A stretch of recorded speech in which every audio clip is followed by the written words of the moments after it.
This episode of the Wise Guy Radio Show is brought to you by Mountain Glass Arts. For the month of April 2016, Mountain Glass is offering 25% off AccuGrind joints. Just put in the code AccuGrind, that's ACCUGRIND, at checkout. And for all you soft glass nerds, they're offering their COE 104 sale on mandrels and bead release. You can get it for 20% off. Just put in the code BEAD, that's BEAD, at checkout. For further questions or comments, contact mountainglass.com, that's mountainglass.com. This episode is also brought to you by C-Cube Co. C-Cube now creates a wide range of specialty and one-of-a-kind artistic glassware, items such as hand-blown wine crafts, insulated coffee mugs, pint glasses, and custom piggy banks that you can have personalized with imprinting, logos, and color accents that are available. Just go to C-Cube Co, that's SEACUBECO.com for more information. That's ccubeco.com. This is the Wise Guy Radio Show, a podcast dedicated to educating and inspiring through conversations with today's top talents in the world of glass. We will be dissecting their journeys in hopes to deliver actionable content that you, the artist, can start implementing now, helping you grow not only as a creative spirit, but also a successful artistic entrepreneur. With a little organization, relationship building, and your artistic ability, you can obtain greatness. Climb aboard, whether an artist, retail owner, or enthusiast. We have a ton of fun in store for you. Welcome to the Wise Guy Radio Show. You're listening to the Wise Guy Radio Show.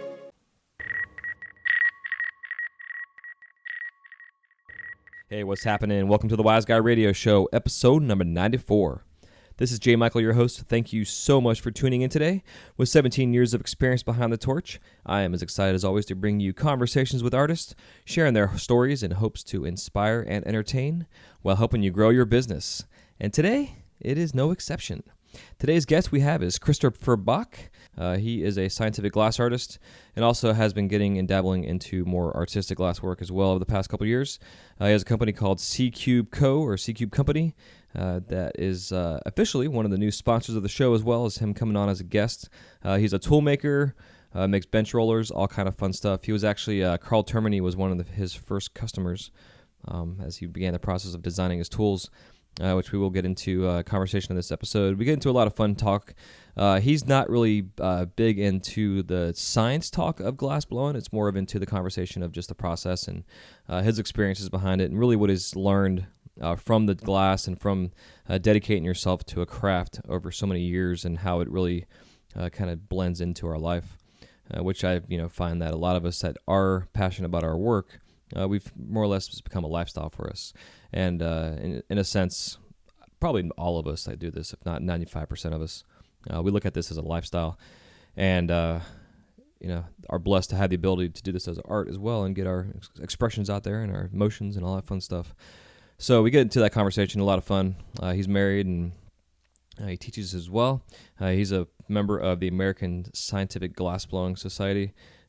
He will be out at the symposium that I'll be going out to myself out in May. And again, I'll be taking a bunch of video and getting some interviews and talking, and can't wait to get all that going. I'm super pumped about it. So other than that, right now Mountain Glass wanted to share with you guys, they have a couple sales going on some kilns. They have a Smith hand torch on sale right now that's at a discounted rate. The torches, or the kiln, I should say, the Paragon, they have their F130 Elite front-loading kiln. It's 11 by 13 by 11 is the inside diameter space. Again, it's 11 by 13 by 11, and it is right now going for $1,320. Normally it's $1,650, so it's for $1,320, but then you got to take into consideration shipping as well, which is a couple $100. So you really are saving a good amount of money, when you are getting this piece. They also have their hand Smith torch sale going on right now. You can save around $15. It's $135 right now on sale. Normally it's $149. It comes with 5 tips. It's the one I use myself. And then you can also get into some bigger, more proficient heat-wise, source-wise torches, tips, and stuff, and what have you, that are out there and available. They also want to give us all their updates on the cadmium deals that are going on. They both have little write-up here from Glass Alchemy and North Star. Glass Alchemy, they are saying that in light of recent concerns raised by local officials regarding certain custom glass manufacturers that use arsenic and cadmium in production process, Glass Alchemy has temporarily suspended production of their crayon colors and lemon drop glass products. While Glass Alchemy does not use arsenic in their production process, low levels of cadmium are used in these specific colors. Glass Alchemy has not been the subject of any regulatory concern. However, to be responsive to public concerns about other producers' activities, they will not be taking any new orders for these colors at this time. And then North Star has their little thing, says, due to concerns raised by the DEQ and EPA about glass manufacturers in Portland, Oregon, North Star has decided to temporarily halt production of cadmium colors. They estimate these colors will be back in full production in 4 to 8 weeks after they have new filtration systems installed. The staff here at Mountain Glass is dedicated to keeping you informed. As soon as we know more, we will update you. Thank you for your patience and understanding. So if you guys, again, have any more custom or any questions or concerns about any of this, you can just go to mountainglass.com. They can read about this article, maybe contact them, or if you want to contact the color companies directly. So as we all go through this right now, there's a little issue with the cadmiums. And towards the end of the week, I'm going to be playing an interview with kind of a follow-up with Adrienne Ladd, also known as Glass Happy. She came on last week, and we had a good conversation about her kind of life and where she is now. From the last episode, she talked about her health, and this one we get into the health also, but kind of the changes she's gone through and for the positive. We also talk about this whole cadmium deal and some of the kind of the lifestyle choices and decisions that are currently being made in the industry. So it's kind of a fun conversation. So stay tuned for that towards the end of the week. And other than that, I'm going to let you guys go before I ramble on too much. Love you guys. Don't forget to go to wiseguymedia.com. Today is Sunday. I'm recording this. I should have the subscription menu pop-up link completed. So if you have not yet subscribed to our newsletter, which is going to be, again, going out this month, just go to wiseguymedia.com, and you'll sit there for about 10 seconds or so, and a little pop-up thing will come up on the screen. And just throw in your email address. We promise we do not share any information with anybody. It's personally private. Any conversations we have with you as well will not be shared or anything. So if you have any confirmation or if you have any questions or comments or concerns, definitely hit me up at info@wiseguyradio.com. And other than that, you all happy melting this week. It's already April. Can't believe it. Taxes are coming up soon. I'm actually making my appointment tomorrow to finalize all my taxes and stuff, and I will be updating everybody and hoping to be getting the recording going with her as well, talking about some of this stuff, so we can inform you guys about taxes.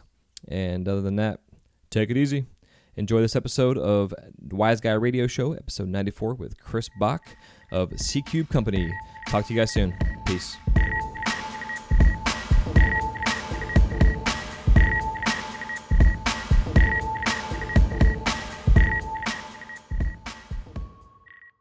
Hey, what's going on, Chris? How you doing, brother? Hey, Jason, going good. Nice and sunny here. Yeah, finally. Yeah, hell yeah. Same here, bro. It's like 75 degrees out today. It's beautiful. I love it. I love being outside and this time of year. Can't beat it. Oh, yeah. Woke up this morning, had a trailer to unload, and opened the door, and I was like, sun. So where are you located? You're northeast? Yeah, consider the northeast. I am in the southern part of Delaware. Okay. I'm about 15 minutes north of Salisbury, Maryland, and about 45 to an hour south of Dover, Delaware. Nice. Yeah. Nice country, rural, I think we have like 4 neighbors. Plenty of grass, plenty of sun. Heck yeah, sounds like my kind of environment. Oh yeah, you should come visit if you want. Oh yeah, definitely. I'm gonna be making a road trip this summer. I got a lot of map to get out and plan and stuff for this trip, so definitely will keep you in mind. I'm gonna try to actually go through all the guests I've had on the show, and just come visit everybody as we've been discussing and talking, and kind of meet everybody in person. It's gonna be interesting. Oh yeah, that's always fun. Hell yeah, man. Well, so before we get too sidetracked here, if you want to give us a little brief history on your background, where you got started, and who introduced you to the flame. Okay. Graduated high school. My mom said, you need a job to get your dad off your back. I have a job for you. And I started working at a place that did crushable glass ampules. They're like the ammonia inhalants that you see boxers use, they'll crack. Yeah, we made them. And I started off just as an assembly worker, worked up to operating the machines, Then I started repairing, setting them up, cleaning them up, repairing them, rebuilding them, building machines, building maintenance of the whole building. And that lasted about 7 or 8 years. Gosh, that was a long time. And then the owners changed hands. Management didn't like me. I didn't like them. I was a cocky little kid. And they let me go. And then I was just driving through the industrial park one day, the local industrial park, and there was a company that had glass in its name. And, being a cocky little kid, I know glass, stopped in, put an application. I went into the office, sat down, got the application, started writing it out. This old guy comes up, sits next to me. Now, mind you, being a young kid, this is an older person, probably my age now, calling him old. Right. And he keeps looking over at my application. I'm like halfway done. He goes, "Come with me." So I put the application down, follow him. He goes out onto the floor. We start talking. He goes, "Okay, you're hired. You could start Monday. You'll be a parts puller." I'm like, "Cool. That sounds great." And he goes, "Go back to the office, finish the application, and come in Monday. Come see this one person." I'm like, "Okay, cool." Come in Monday. Figure, I'm going to be pulling parts for the other glass blowers in the company. And they said, "Well, you're going to be on the lathe. You're going to be a glass blower." So the first day, I'm like, "Cool, great. I get to play with real fire." So in the first day, I was putting handles on stopcock barrels. And then I did that for a couple hours. And then I did stopcocks onto separatory funnels. And then in the afternoon, I was pulling the taper on the separatory blanks and sealing stopcocks. Now, I had no idea what I was doing, but I was doing it right. And later on, I found out that the old guy was the actual owner of the place. Huh. Yeah. And we had a good friendship ever since, and we still do. Him, his sons, we still talk every once in a while when we see each other. But yeah, I mean, that's how I got into glass blowing. And once I started doing it, I loved it. And I kept telling my boss at the time, "I can do that, I can do that, I can do that." So he would give me harder and harder stuff, expecting me to fail. And I kept making it. Cool. Yeah. So when you first started doing these items, did you even know what the hell they were used for? No, I didn't even know what they were called. Yeah. I had no idea. You want to explain to us what they're called? Because I have no idea what they are. Okay. A stopcock is basically just a valve. Okay. The ones in the industry, they're on a taper, not the joint taper, but on a slightly different taper. And they're just not a press fit, but they go together kind of tight, and you could turn them, and they're either open or closed. And you got the barrel, which is the outside, and you have the plug, which is the inside. And you got to put a handle on the plug so that you can turn it. It's like your water spigot outside. Okay. Yeah. It's kind of like that idea. Yep. And a separatory funnel is a round bottom flask, a ball, with one side pulled into a point. Yeah. That's pretty much it. And then the blank is just the one side, instead of being pulled into a point, it's just pulled down onto a piece of tubing, which is how they make them. Okay. And then, that's the blank. And then what I was doing was just pulling that excess tubing off into the taper that it should be, and then sealing the stopcock onto that. Interesting. So what kind of do you know companies that were using that stuff, or was it just kind of all over, just pharmaceutical companies and stuff? Oh gosh, every company, pharmaceutical, petrochemical, roadway divisions were using it to test, different things, aviation, gosh, I mean, they're just common items that are everywhere. Cool. Heck yeah. How many of those were you pumping out a day? Oh gosh, I don't remember. Yeah. It was probably the handles on the barrels or the handles on the plugs were probably about every 2-3 minutes I was pumping one out. Nice. So it basically was a process of just doing like one item at a time, and then you take them together and then piece them together and build them up. No, you're basically just making components. Okay. So the like one person, it's like a production shop. Right. You would for the stopcocks. There's one person that makes the barrels. It's usually a hand tooler that makes the barrels, and then it goes from there to another person who seals the arms on. There was a person that made the arms, so you're like three people involved making this one part, and then from there, once it's done, it goes to the glass blower to seal it onto whatever else, whatever apparatus. So you're just making like one component of the whole thing. Okay. That makes sense. So how long did you do that for with that company? I did it for about 3 years, then left, and then came back for about 2. Did you go leave and go get another job somewhere else? Well, I left because I got divorced, Okay. and it was just something I had to leave the area, and I did, and I regret it, but I mean, I still had fun. Yeah. Yeah, and it came back and had a blast, and then I left them to go to another glass company, and then another glass company, and then on my own. Heck yeah. And when did you start doing all this? I say I started in '89 Okay. when I graduated high school. Okay. But I would say becoming a real glass blower, like the first real glass blowing job, was '96 or '97. I think it was '96. Heck yeah. And you're in your 40s now, I take it? Yeah, God, yeah. I'm old. Hey, man, I feel it every day. Yeah, I'll be 40 this year, man. I'll definitely am feeling the 17 plus years now getting on the torch, and all my childhood injuries too are catching up. Oh yeah, they definitely catch up. It's crazy. Oh. All the years of baseball Yeah. and shit. It's like, God, man, I've been using my hands and shoulders and arms for, I guess, my entire life, repetitively, over and over and over for something. Oh yeah. You know? Yeah, I played soccer mostly, and I loved it. A lot of fun, but man, my legs are killing me almost every day. Yeah. So when you were doing the lathe work, were you sitting or were you standing? Depends on the job. Okay. Some of the jobs I was sitting for, some of them I was standing for. There's been times when, like in the wintertime, I was standing at doing this one job, and middle of winter, the doors in the factory are open because you need the ventilation. Yeah. The front of me is dripping sweat.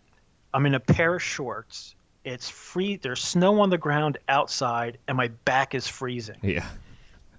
It's the job I was doing. Yeah. You just had to deal with it. Yeah, I know that back in the day when I was doing that at my shop, the same thing. Like I would have my back door was pretty close to me, and my wife at the time, now my ex-wife, I had her make a coat for me that had just the back of it had an extra lining of like wool in it just to keep my back warm, because it was the same thing like you're saying. I'd be sweating and hot up front, and party in the back going on, cold as shit. Oh yeah. You turn around, then all of a sudden, boom, you're frozen. Yeah. Yeah. Yeah, especially when you've been doing that up in the northeast the whole time, that area where, I can't imagine that's some snowy cold weather. Yeah. Oh yeah. Well, wait, when you say northeast, are you thinking like Delaware. New York? Well, yeah. I guess. So what would that be considered? I guess it's not really, like not completely full northeast, because that's not like the New England area. Right. You're just south of there. Well, I know for the ASGS sectioning, it's considered the Delaware Valley section. Okay. And that covers like halfway up, probably like from halfway up of Jersey down to the tip of Delaware into Pennsylvania a little bit. Okay. And then above that's the Northeast. Heck yeah. So so when you left all these companies and started to do your own thing, what was it that you continued to, I guess, in your progression of your glass, what was it that you started to develop yourself and finding your niche for your own business?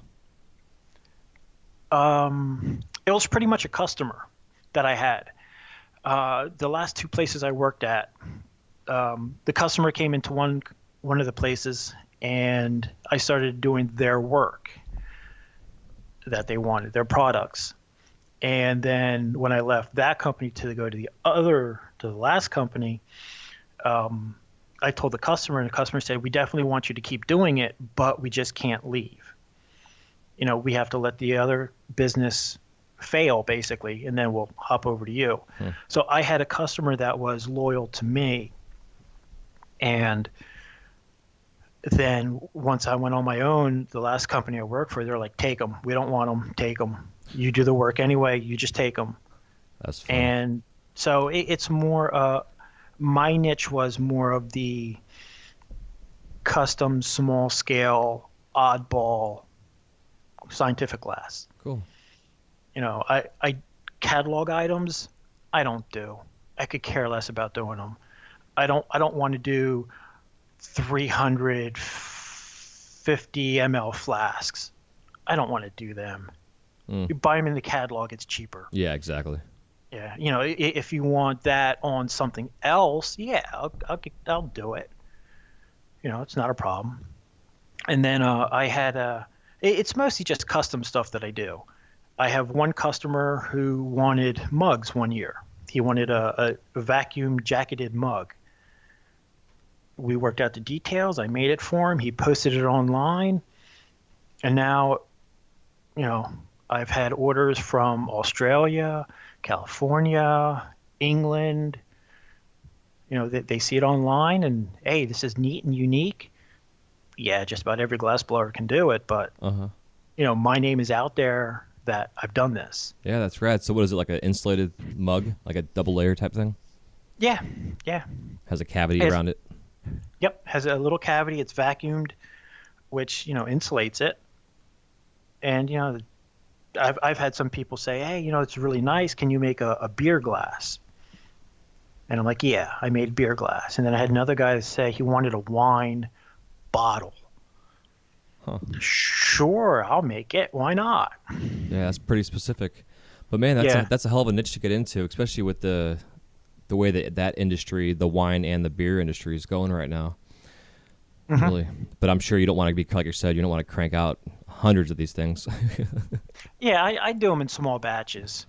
Like I'll do 50, in a batch, and then wait a couple of months when I have nothing else to do, and then make some more. Right. So are they customized with like people's brands on them and stuff, and what have you? Oh, yeah. I put decals on them. And a lot of times people want to use them in the dishwasher, which you can, but the dishwasher will etch off the decal. Right. It's just the cleaning chemicals that they use. So what I do is I put the decal on the inside. Oh, hell yeah. So it'll never fade. Well, it might fade, but it'll never deteriorate, and you'll always see it. Yeah, and the fact that it's sealed up and vacuumed like that, there's no chance of moisture getting in there at all either. Correct. Yeah, that's pretty sweet. Yep. So can you put those in the freezer too? And like, does it, I guess, it's Pyrex glass you're using, correct? Or Correct. borosilicate? Yeah, borosilicate. Cool, yeah, so Yeah. you can deal with the thermal back and forth, and that's pretty rad. Yeah, as long as you don't shock it too much. Right. I mean, like, if you take it from the freezer and put it on your stove, you're going to shatter it. Right, yeah, hot coffee or something in there. Yeah. I mean, you can pour hot coffee in it with no problem. Once it's, if it's at room temperature and you put hot coffee, it'll be fine. But if you're like out of the freezer and hot coffee, it's not going to work. Huh. It's kind of funny. That reminds me of years and years ago. My ex-wife and I used to have dinner parties, and I pulled a casserole dish out, and it was a Corning glass casserole dish. And I pulled it out and walked into the living room to bullshit a little bit with the friends, and we heard this explosion in the kitchen. And I went in the kitchen, and the freaking lid on the dish, like for whatever reason, there was an issue with it, but it exploded literally, and there was glass all over the place. And of course, everybody had their food out, and they all had Saran wrap on top of the food. So, needless to say, we all had glass in our food and had to order pizza.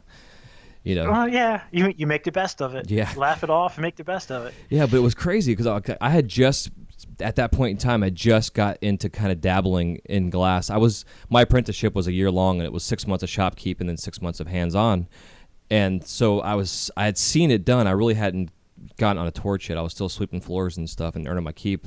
So I was like, what the fuck is this? Like I was, dealing with Corning. I'm like, these guys have a reputation, what the hell? But then, like, for years, I was seeing down the road people having issues with either their lids on their casserole dishes exploding, or like the glass in their actual ovens were having issues with it. And I guess there was something going on, and in that world of kitchen shit and corning glass, they were having some issues with it. I don't know if it was the manufacturing process or if it was the secondary companies that were selling the product. It's. Well, did you know that the Corning Pyrex baked dish line is not Pyrex? It's not borosilicate. I heard. Yeah, I've read that actually. Yep. Yeah, it's soda lime. Interesting. Huh. Yeah, soda lime handles the temperature variance a little bit better. Huh. I didn't know that. From what I hear. Yeah.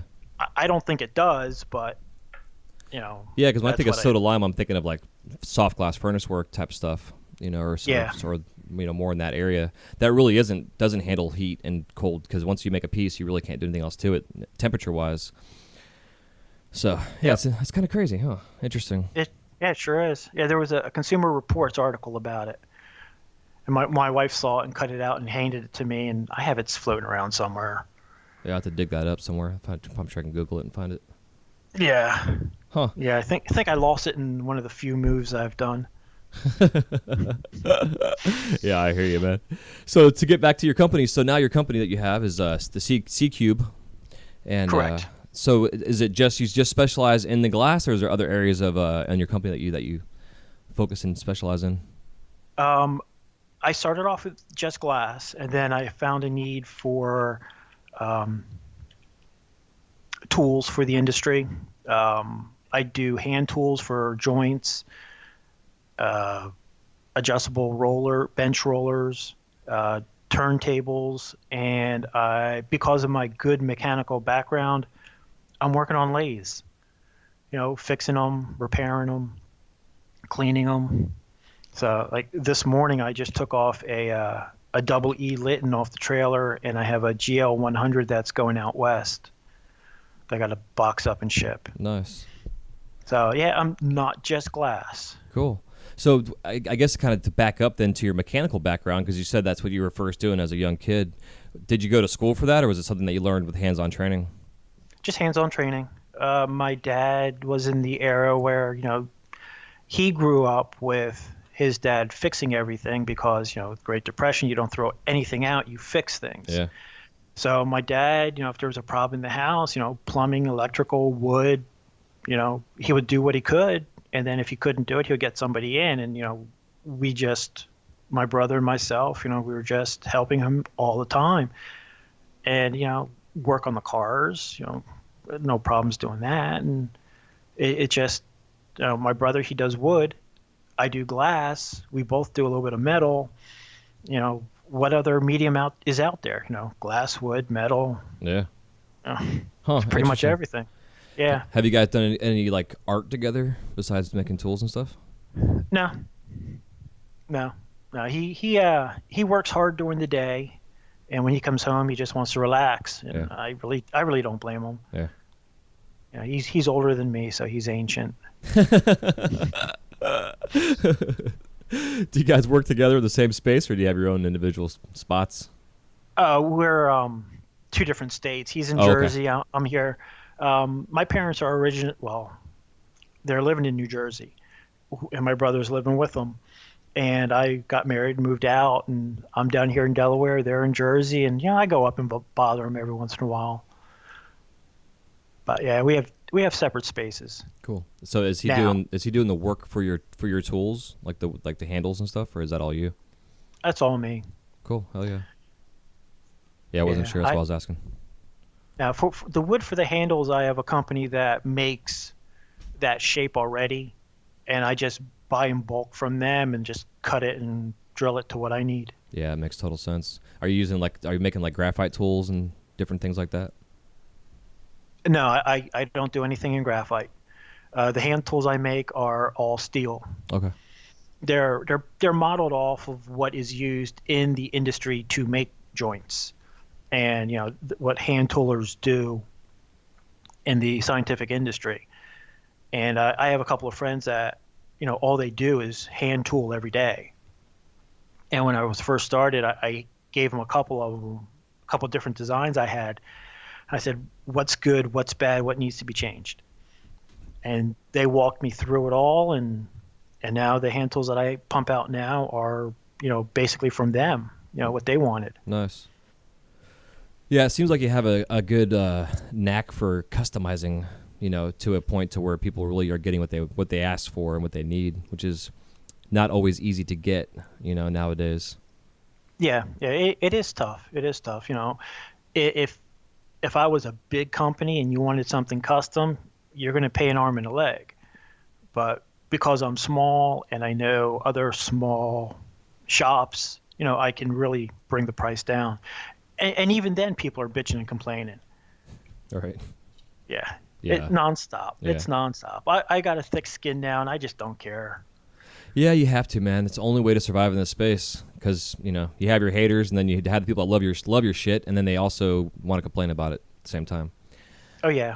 Yeah. So it's kind of that, I guess, out of both sides of the mouth, backhanded compliment, whatever cliche you want to use, Yeah, it's funny now. Like on Facebook, somebody will post a picture of one of my hand tools and their stuff, and what they made with it. And people say, oh, all you need is a reamer. You can do it all by hand. You can use this other company's tool. Your tool, Chris's tool is so expensive, it's not really needed.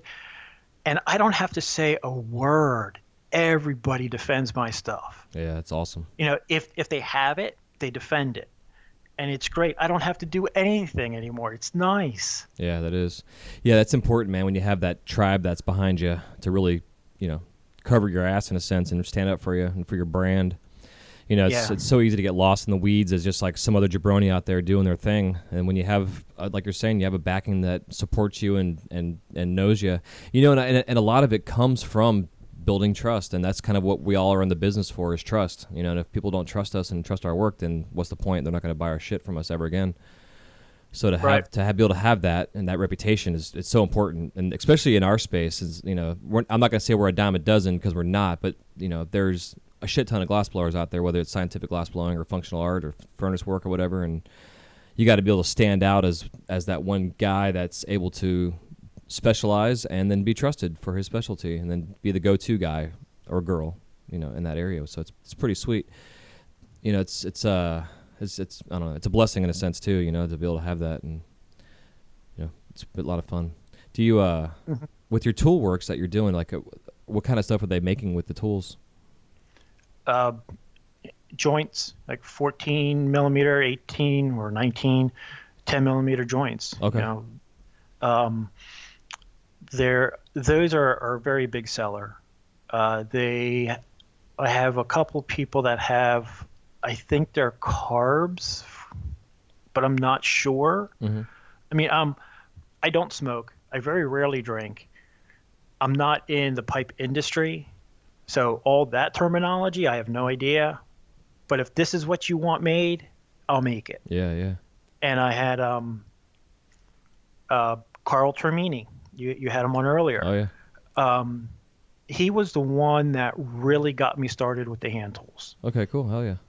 Yeah, he went to, from how I heard it, he went to Mike Sousa, who you've also had on, about hand tools, and Mike said to contact me.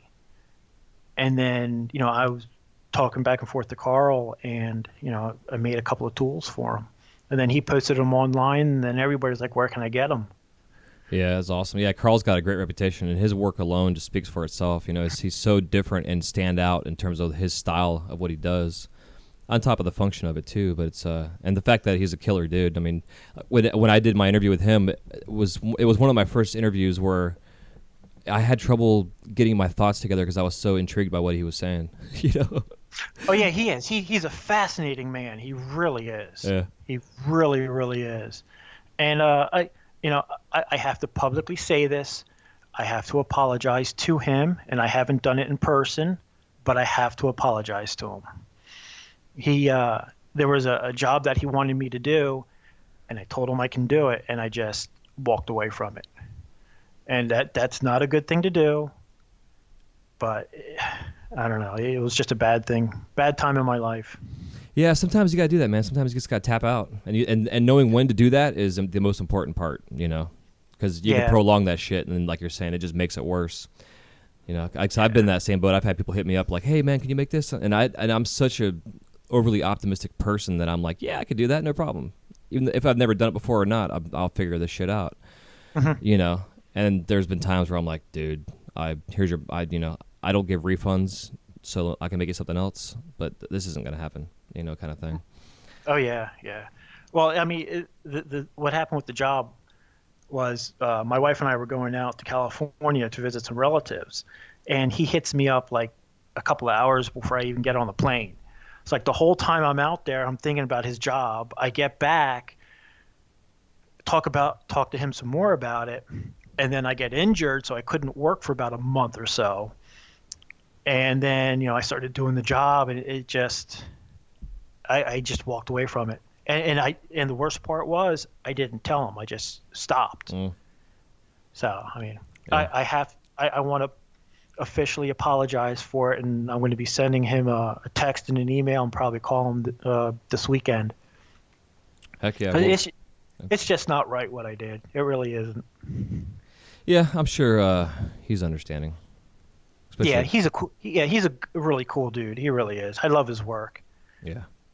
Yeah, me too. And just kind of, I don't know if you're aware, it's interesting, talking about the joints and that you're actually a scientific glass artist making tools for the pipe community, which is awesome. And I find it's kind of another, I don't know, ADD moment here, sidetrack thing, but I like how the scientific community has started to reach out to me to discuss your industry and the class that you guys have, in a sense, because it's such a group of people that I find that are highly intelligent. It's a whole different concept of glass blowing, and you got to have your head on your shoulders, in a sense, to do what you're doing. All this heavy equipment and the heat and the science and knowing your medium, like there's so much involved in it.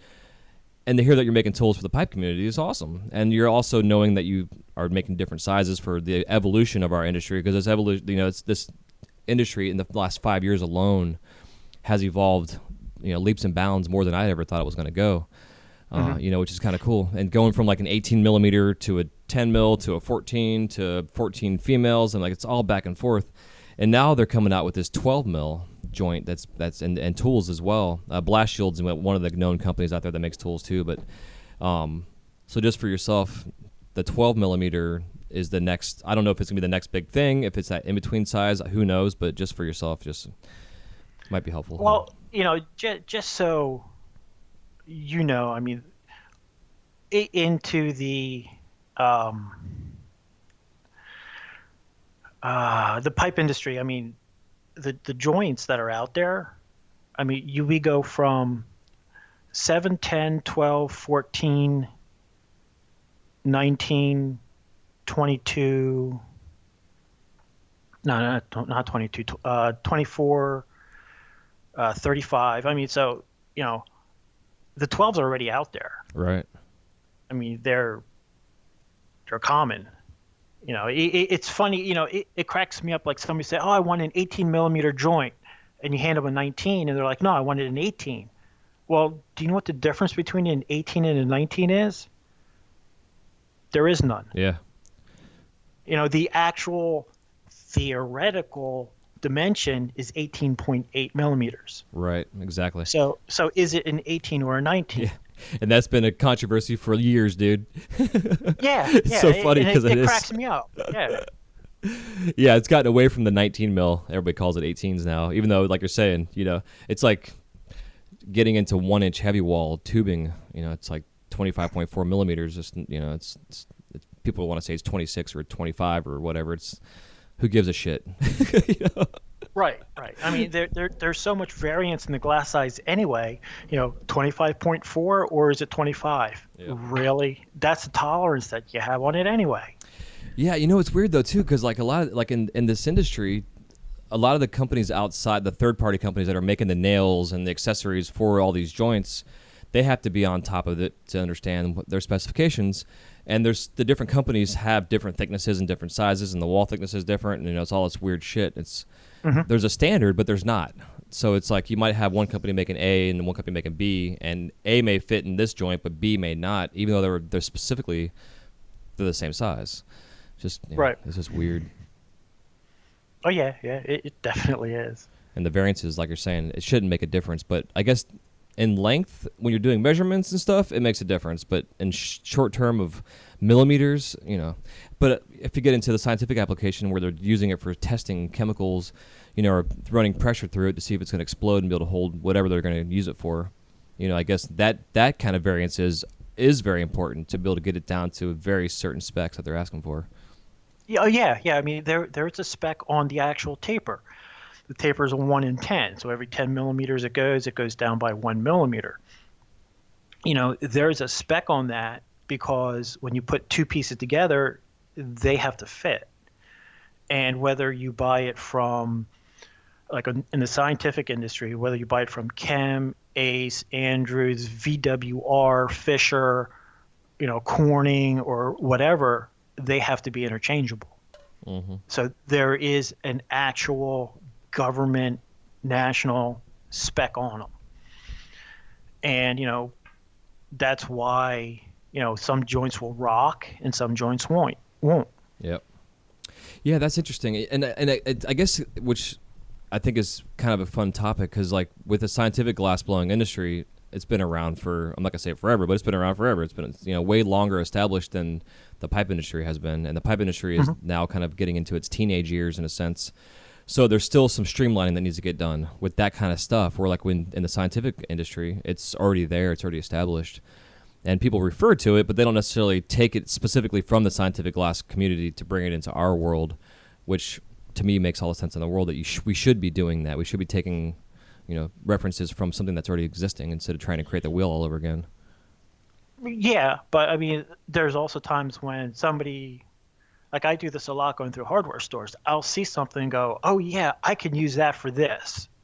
And it's not what it's supposed to be used for. Right. So, I'm assuming, taking a big leap here, when the first pipes were coming out, somebody saw a joint and said, yeah, I want that. I want to use that. And then never really had the background or the understanding what it's really used for. Mm-hmm. And then it just went its own way. And for a number of years, the scientific side looked down on the pipe side. They're, hooligans and whatever, bad people, and stay away from them.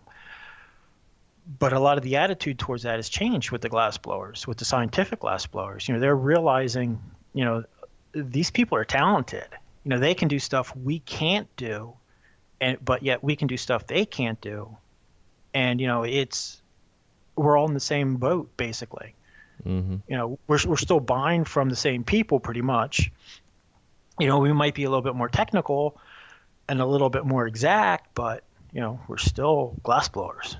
Yeah, exactly, and I feel the same way. It's growing up here where I'm at in Florida, we have a local art community, and I was one of a few glass blowers here in town or flame workers or lamp workers, I should say. And even though I was making pipes, I really wasn't my focus. My focus was just learning my medium and making jewelry and pendants. And the guys that were here locally that were the furnace workers at the time, that were the bigger names, that are even still big names here and brands in our town, you mentioned that you're a lamp worker or whatever, and they'd like, oh, you must make pipes, or, and they mumble into their breath kind of bullshit. Mm-hmm. It was like they kind of wanted to, kind of shun you out of their whole circle. And, I'm finding that it's been coming around little by little, like you're saying. Like they're realizing that there's actually real talent that's going on. It's not just a bunch of stoner hippie guys trying to make a living, or trying to make money to buy their drugs, kind of bullshit. It's people that are taking this shit real seriously. Especially when you have guys that are going to school for scientific glass blowing, coming out and getting into the pipe industry and using that knowledge, Because like you're saying, like I remember for the longest time, like the water pipe was usually a little small beaker with a rubber grommet and had to have a handmade slide and a joint and the whole 9 yards in it, or it was a plastic tube that was the same kind of setup. And then once the scientific joint first came out, we're all like, oh, this is freaking awesome. And the downstem was removable, so it was all super scientific. And then it started getting fine-tuned, and the low-profile downstems came out, and then the slide came out, and then as the cannabis industry evolved, then the glass function had to evolve as well, with going into the concentrates and everything else that's now out there in the medical industry. And so all of it's had to evolve, and it's all gotten very scientific, from all the old tree perks that were in pieces. I mean, all this little stacking and all this amazing lathe work. And now you got guys that are making stuff that looks like it was made on a lathe, but there was no lathe involved at all. There's maybe some bench rollers and their torch. Yeah, You oh, know. yeah, yeah. There's a lot of talented people out there. I mean, one of the other things, like in the scientific industry, one glass blower usually never talk to another about glass because you don't want that person to take your job. Yeah. You know, there was that much of a rivalry within the scientific community, and now people, you know, we're talking more. There's more outlets, and you know, the information's really getting around more. Yeah, yeah, absolutely. And especially with now with the online communities and social media and everything else, it's definitely it's open source in a sense. I like to use that term, even though I mean it is, but it's not. We don't have patents Yeah, and shit, but it still is. The idea is theirs.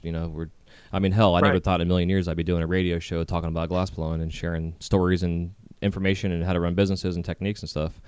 Hmm. Much less now guys are learning from YouTube, which is just pretty fun. Oh yeah, yeah. I had talking about YouTube. A friend of mine does clay sculptures, and he hit me up one day. He goes, "Hey, can you make an eyeball?" And sure, yeah. What do I do? Hit the computer, YouTube, how to make a glass eye.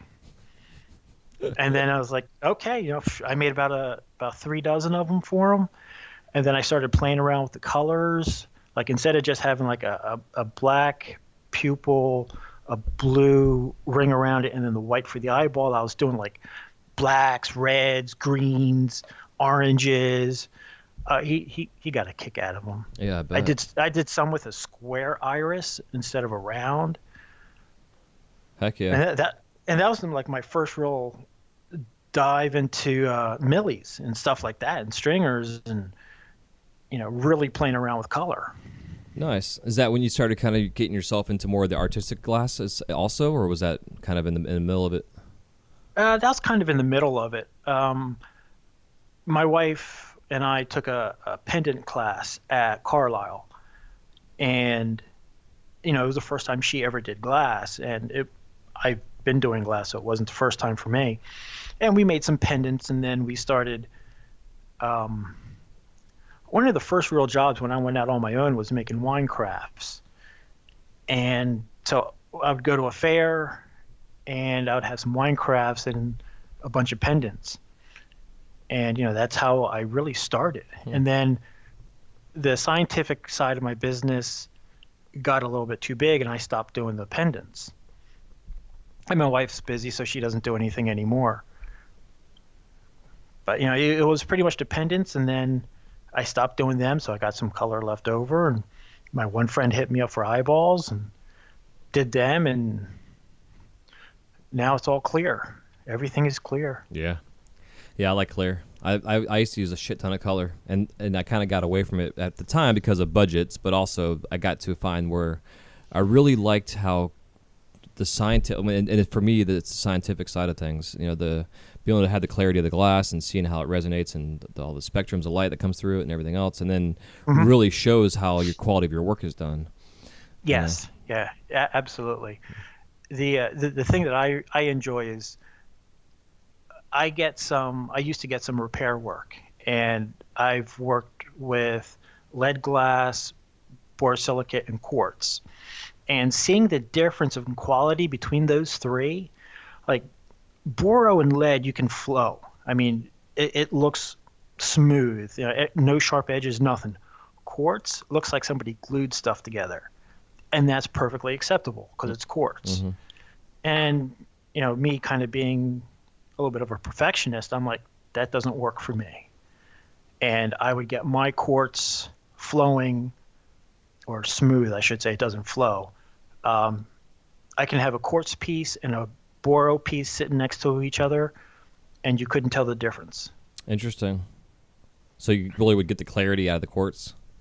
I'd get the clarity, I'd get the smoothness of the seams and everything. I mean, it takes time, and sometimes you got to heat in the wrong spot, but you can get it real nice and clear. Hell yeah. So what's the molecular melting point for quartz? It's hot. Yeah, like 6,000 degrees or some shit. Because I've gotten quartz, like rods that we used to use for punnies for fuming, because the gold stuck to it real nice, because it wouldn't melt the rod. And then I was like, oh, I'm gonna play with this, trying to pull a stringer out, and I couldn't get it hot enough to move the shit. Oh yeah. I mean, it depends on the size of your stringer. I mean, when I work with quartz, I use propane. I don't use hydrogen. Okay. And I work up to, I think 70 millimeter is 60. 60 is the biggest I've done with propane. Wow. And you have to have the right equipment to do it, but you can do it. But yeah, you got to get it white hot, and you can't take it out of the flame to shape it. You shape it in the flame. Yeah. Hell and yeah. as soon as it's out of the flame, you could pretty much forget it. Yeah, it's crazy. It's so stiff. It's like it's like, holy shit, this is already hard. And like you're saying, you're just taking it out of the flame, and it's already solid. Mm-hmm. Yeah, well, the thing I find amusing with quartz is it's very brittle. If you take like a 3-rod of quartz, you can bend it a little bit, but you put a little nick in it, and it'll just pop. Yeah.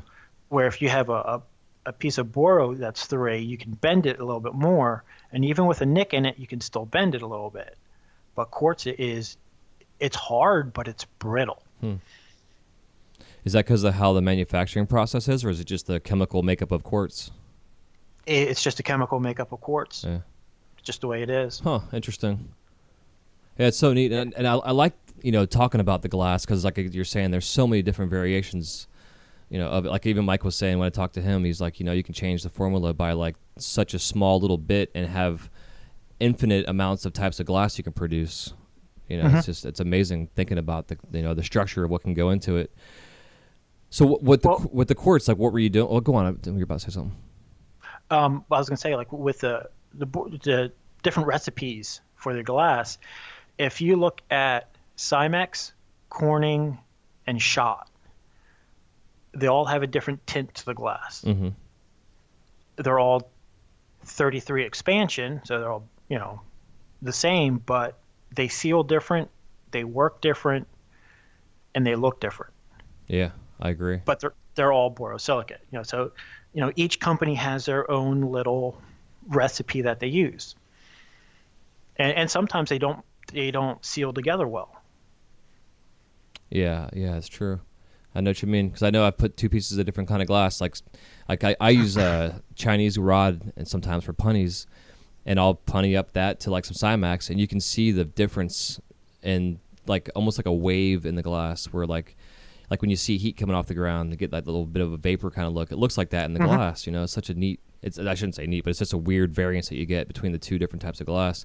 Because I know when I teach classes, I always have a couple different brands on hand to show people, my students. When you hold a cross section of the glass in the light, you can look at it and tell by the color of the glass more or less what the hell kind of glass it is, brand wise. Right. And typically, the clearer and the higher quality of the glass, the more blue you're going to get out of the glass. Like the Chinese is like a really heavy green, or like some really nice Simex or some Schott is like, it's almost like this really pretty, almost like a glacier blue, kind of thing. And I've always referred to like glaciers, and that water that's in the icebergs and stuff, and how clear and transparent and how pretty that blue is. It's because of the kind of the purities of the water, I guess, that's in there. I think it's more of the just the crap they put in there to make it. Is it? Yeah. Is it like I don't think it really is the if it's more pure or not. It's just what they use to make it. Okay. Well, that's good to know, because that's like part of my questions I'm getting together for Sousa for our little myth busting episode. He's the one you really want to talk to. I mean, I may have been I am in the industry for a long time. I really don't know that much. I can get the job done, and I have friends that I can ask if I have problems. Mm-hmm. But, really technical, Sousa's the man. He really is.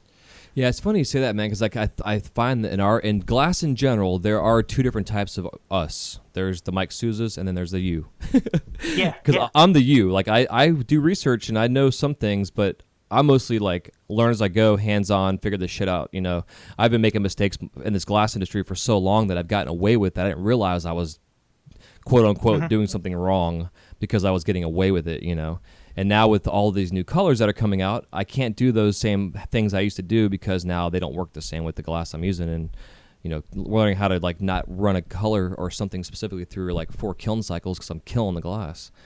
Where like I could use cobalt all day long and have it run through 20 cycles, and maybe it'll reduce a little bit and get some red tone to it sometimes. But other than that, you can beat the shit out of that stuff, And I use a Carlisle, which is even a rougher torch than some of the GTT that's out now and the Bethlehems and stuff.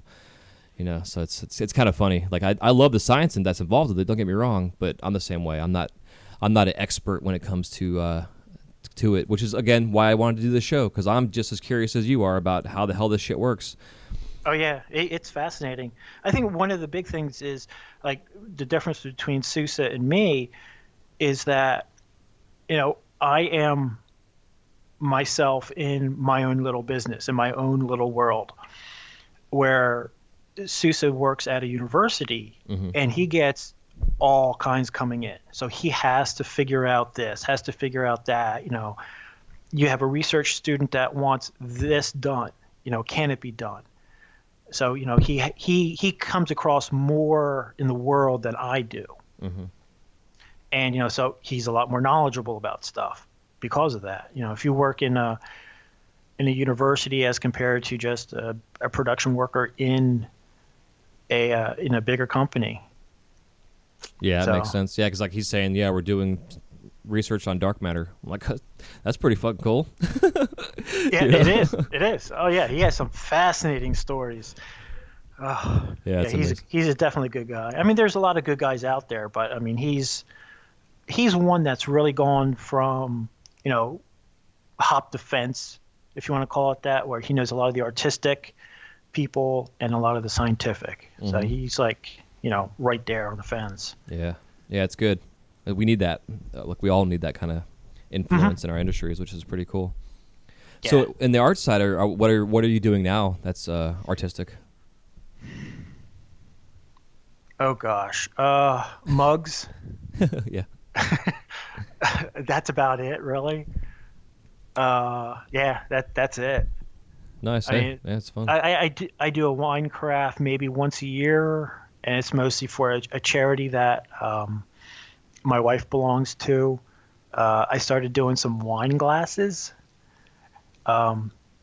heavy wine glasses. They're made out of 5 mil tubing, so I mean there's weight to them. Yeah. People love them. Oh my gosh, they love them. And that's about it. Do they have a full stem and foot, or is it just a cup? Full stem and foot. Hell yeah. Or is that on a torch you're doing that, or is that on the lathe? I do it on lathe. I'm lazy. I do it on lathe. I have a couple of lathes. Might as well use them. Yeah, hell yeah. My hand skills are horrible because I've always, I started off on lathe and I do a lot of stuff on lathe. I didn't have to start with my hands. I started with lathe. So right. my hand skills, I don't want to say are horrible, but they're not the best. Yeah, it's definitely a different world, man. Because like I've done a little bit of lathe work, and it was the difference I didn't like about it was not being able to angle the material to get the glass to flow the direction I wanted it to go. I had to learn to chuck it up and slide it back and forth on the cradle and everything else to really get things to move in a direction I wanted it to move. And it was still like, man, this is weird. It is. It is. It's weird. Yeah, I mean, I'll do stuff up to about a liter, like a 1 liter flask, which is about like 6-inch diameter or something, on the bench. But anything bigger, I'm not going to kill my arm while trying to hold it. Yeah. So I just throw it in the lathe. So what got you into the bench rollers? Was that more of a need in the industries? I had a couple of friends that were looking for a set of rollers, and they're like, we can't find them, And I had seen a pair, and I modeled mine kind of off of it. And then I found the company that actually made them, and I'm like, theirs are really nice. I said, I'm leaving mine the way they are. Mine are raw. They're not painted. They'll surface rust. You could paint them if you want, whatever. But where the glass touches the metal, it's all stainless. So that's not going to rust. It just came about, somebody wanted something and couldn't find it, and I had the idea, and I put it together. Yeah. Some good entrepreneurial spirit there, man. It's a way to do Oh it. yeah, yeah. Where there's a need, there's a way. Yeah, absolutely. And I found the way. What kind of rollers are they? Are they like a V shape, or are they like the flat wheel style? Like a flat wheel style. I'm assuming that. I'm guessing that's what you mean. Yeah, it's kind of like a rectangle that's got two different rows of wheels in them. Yeah. Yeah. Yeah, it's interesting because I've seen those before, and I've wanted to get into them. Do you have them so that they're made on a stand so they can be raised up, elevated, or is it more of a you got to mount them to something? They're more of they're about the size of a Kleenex box. Okay. Or maybe a little bit different shape, but I mean they're about like that, and you just set them on your table. Okay. And they're the rollers on them are 6 inches long. Oh, okay. Yeah. And they'll hold a piece of 8mm all the way up to I think I've put on a 350 millimeter tubing on them. Whoa. Yeah. It was just to show that they can handle that size. Yeah, that's a hell of a test. God. Yeah. What's that, like 10 inches or some shit?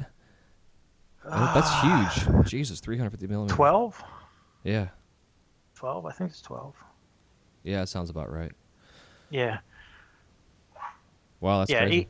And I have there's some pictures on my Facebook page that have them, and they show, one roller with the 8 and another one with a HSA planetary on it, which is about 350, next to each other. So you can see that, what it could handle and everything in between. Hell yeah. So what's your Facebook page? It's my name, Christopher Bock. Okay. Yeah, I'll make sure those are in the show notes, and I'll ask you again at the end to let us know about all that good stuff, where we can find you and what have you. Sure. Sounds good. So to move forward, I guess, to talk about like your journey through this process and the physical side of it. Are you finding aches and pains and injuries and dealing with any kind of carpal tunnel or any of that kind of shit? Because I know we had talked about soccer and stuff and dealing with leg issues and knees and stuff, but are you finding anything else in your upper body or in your shoulders and that kind of stuff? A lot of it depends on what job I'm doing. There was one job where my right shoulder got really strong and really developed, and my left shoulder was really weak. And my masseuse was like, "Chris, what are you doing differently? This one's really developed and this one's not." And it was a job I was doing. I was holding a hand torch, basically hold your arm straight out, and I was holding my torch that way for like 15 minutes at a shot. Mm-hmm. So my right shoulder was all developed and strong, and it threw out my back. I was leaning to the side too much, and I couldn't sleep straight. I wasn't walking straight. So I had to change, my position for that job. My knees hurt. I've had surgery on both my knees. And, when it starts raining, they hurt. Yeah. My hands, luckily, are okay. I mean, I've done a lot of damage to them, but, they don't hurt yet. And my eyes are kind of screwed up. Is it from the glass? I don't think it's from the glass. I think it's because I don't wear my glasses. I have prescription glasses that I should be wearing like right now, and I'm not. Yeah, I'm the same way. It's not that, I'm not wearing my didymiums. Oh, I wear them all the time, but I should be wearing glasses when I'm not working, and I don't. Yeah, I'm in the same boat, dude. And you know what I find for myself personally, I don't wear my regular glasses anymore because I have my other glasses on so much that I would get headaches and get dizzy spells and feel weird going between the two, especially because I wasn't wearing them that much. So I was just like, fuck it, I'm not wearing these anymore. And I don't want to wear contacts, obviously, when we're dealing with heat and drying them out and getting them stuck to my eyeballs or some shit. Right. I got to invest in some prescription didymiums. I mean, just what it comes down to. But they're like, $500, which... Yeah, they're not cheap. They're not cheap. In the long run... I found my personal glasses, I don't like the way they fit, and I like the way my didymiums fit. Mm-hmm. But I look like a dork in those frames, and my wife doesn't want me out in those frames because I look like a dork. Right. So, it's kind of like a lose-lose. I just can't find a comfortable pair of glasses. Yeah, it's funny you say that, dude, with the glasses, because like I've had my pair now for man, 8 years, I think. Like, thank God, knock on wood, they've lasted me this long. I really just take care of them. Like, I had a pair before these that one of the screws had come loose on the frame, and I was pulling my son out of his crib, and I had him hanging on my eye straps around my chest, and I was taking him out of the crib, and the lens popped out and hit the floor and broke, and it was like, oh, shit, there goes $200 in a freaking lens, you know? Right. So the new ones I've had for almost eight years now, and I wear them on stage at Disney, and I had to make sure that when I bought these things, I wasn't thinking about down the road, but I'm glad I did, because they're not stylish, but they kind of are stylish, you know, enough to where I can be comfortable wearing them in public. You know, but the only problem is that they look like sunglasses, kind of. So people automatically assume that, oh, well, he's wearing sunglasses, so I can put sunglasses on too and just stare at the flame. And I always tell them, like, you know, I'm not wearing regular sunglasses. These are for my glass and for what I'm doing. So you have this false sense of security right now that you're going to ruin your eyes if you continue doing what you're doing. You know, I've guests that come in the store, bro, and they sit there for 45 minutes to an hour, and I got to tell them, like, I have people that come in with their kids, like little babies. Like, oh, look at the fire. And I'm like, y'all need to understand that your kids' eyes are developing right now, and this is the worst thing for them. You know? Even if they can't understand what I'm saying, I still try to be, I don't know if it's the parent in me or what the hell, but, you know, it's still definitely something I'm cautious about with people coming in and looking. But, again, you know. I have a pair of glasses that are prescription. The first company I worked for actually paid for them, and I still have them. And they were bifocals, because I close up I'm okay, but it's a distance I can't see worth crap. So I still have them, and those are my daily glasses. They're scratched, and you can't look. If you look straight out, they're scratched. So you kind of have to look either up or down. But I mean, they're the workhorse. I mean, I love them. And then I got another pair just as a replacement, and they lasted about 2 weeks. I got pissed off at a job, and I threw them across the room, and it just shattered them. Jesus. Yeah. So what was not to hate to ask and bring up old memories, but what was the job that you were getting frustrated with? I was sealing a joint on the side of a piece of tubing, and the joint kept slipping. And when I would move my head, the glasses would move just a little bit, and they were just annoying me. And then I got to the point where, you know, I was right at that breaking point, and the tubing cracked. And I was like, that's it. I just flung the glasses right across the room, shut everything off, and walked away. Yeah. And then came back the next day and cleaned everything up. And then I was very mad at myself for breaking the glasses. Yeah, exactly. Because they were new. Man, I've done some dumb shit like that, bro. I've done one time. I've had one meltdown on stage, and I had a couple times in my yard. And years ago, when I was at my ex-wife's, we had a new addition we were putting on the house, and I had to clean up the backyard for the foundation to be put in. And so there was this big pile of grass and leaves and shit, and whatever I was making, I was like, fuck this, and I threw it out of the studio, and not realizing it went into that pile of leaves and immediately caught the whole damn thing on fire. And I was like, oh my God. So I got my water bucket out, and it's full of glass, and I didn't give a shit, and I dumped that on top of the thing. And so now I got molten hot glass and fire and burnt leaves, and it was like, yeah, it was a clusterfuck. I think I took the day off, went to the beach or something after my mess. Sometimes you just have to leave. You just have to walk away. Yeah, absolutely. I know sometimes I get really frustrated, and you know, I just want to do the Hulk and just smash. Yeah. And I mean, there was one time I was ready just to put my hand through the wall, and I'm like, just right there, ready just to let it go, and I'm like, I'm gonna have to fix it. I'm gonna have to cut the drywall. I'm gonna have to patch it. I'm gonna have to paint it. I'm gonna have to tell my wife I did it, and I'm like, oh, and I just stop. Yeah, and be also maybe fixing all that shit with a cast on your arm. You know? Yeah. Because knowing me, I'd hit the stud. Right. Of course. Yeah, exactly. Oh man, yeah, it's funny, man, because like I with this new influx of glass artists and these guys and girls that want to get into it, you know, and I've been watching some of these forums on Facebook and whatever, and seeing people complaining like, oh, I've been doing this for 2 months and I've spent all this fucking money and I'm wasting my time and what the fuck. I'm like, dude, either shut up and get over yourself or sell all your shit, because this is just the beginning. Like, it gets worse from here, trust me. Oh, it does. It absolutely does. I mean, you really have to have the patience and just stick through it. You know, don't try and do something complicated. Do something simple. Yeah. You know, blow a bubble and try not to break it, and try and blow it even.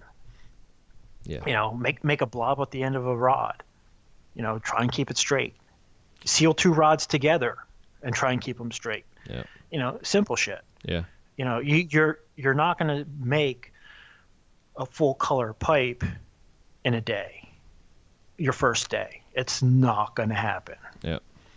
This shit's not easy. Yeah, absolutely. It just takes time and dedication, and getting frustrated and pissed off, and knowing how to walk away and then go back to it.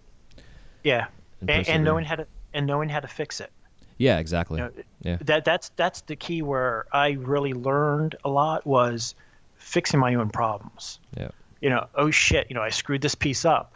Let me fix it before the boss comes and sees it. Right. Yeah. And then I would get people, hey, Chris, I screwed this up. Can you come over and fix it? Because they know I could fix it. Yeah. So then I was known as a repairman. Mm. Something was kind of screwy, and bring it to Chris. Oh shit, the piece cracked. How can I heal it up so you can't see it? Huh. Interesting. Yeah, in the sense too, you're like, no, you need to learn that shit yourself. But I guess if you're good at it, you might as well do it. Yeah. Yeah, and some of it is, like, if you have a piece of tubing that cracks, if you're going to heat it from the outside and the crack is outside and inside, you got to heat all through that glass to heal the inside. Mm-hmm. If you can get a nice soft fire and go on the inside, well, now you're not heating all the way through. You're only having to heat halfway. Yeah.